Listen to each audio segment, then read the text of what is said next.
what's equally interesting is seeing, like, when you compare these numbers to the immediate competition. When you compare it to games like Astrobot, when you compare it to Resident Evil Requiem, what you get is that Poképia is absolutely stomping all of them. After all that glazing, all that worship, all that hype, Astrobot sold like 1.5 million units, while Poképia, at lifetime, while Poképia is already well past that. Resident Evil Requiem has sold 5 million units. Poképia is probably already way past that. What we're seeing is just a slow, gradual, just kind of like expose of the traditional gaming journalism industry, where they put so much effort hyping up Requiem, hyping up Leon, trying to sell this game to like fangirls and weebs and weirdos. Like RE Requiem was supposed to be the biggest game of this week, and yet it was completely mogged by Poképia, something that wasn't even supposed to be on the radar.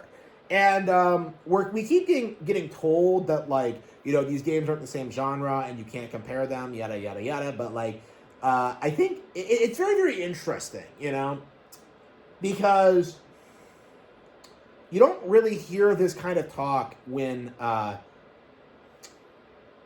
Nintendo fans are talking about, like, PlayStation games. When it comes to Nintendo games, we don't really do this thing where we're like, oh, yeah,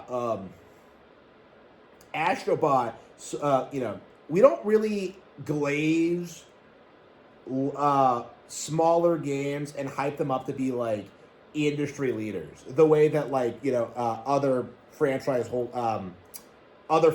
have over the past couple of years. Because what we've seen, like, over the past couple of years is people just making stuff up and, like, exaggerating. For example, pretending Clair Obscur is an indie game, even though it had a publisher. Pretending Astrobot was the best 3D platformer ever, completely mogged by Bonanza. That too has been outsold.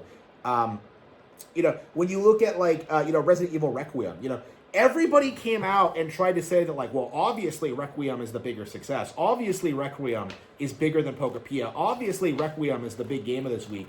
But instead what happened is that Poképia just completely demolished Requiem, commercially and critically.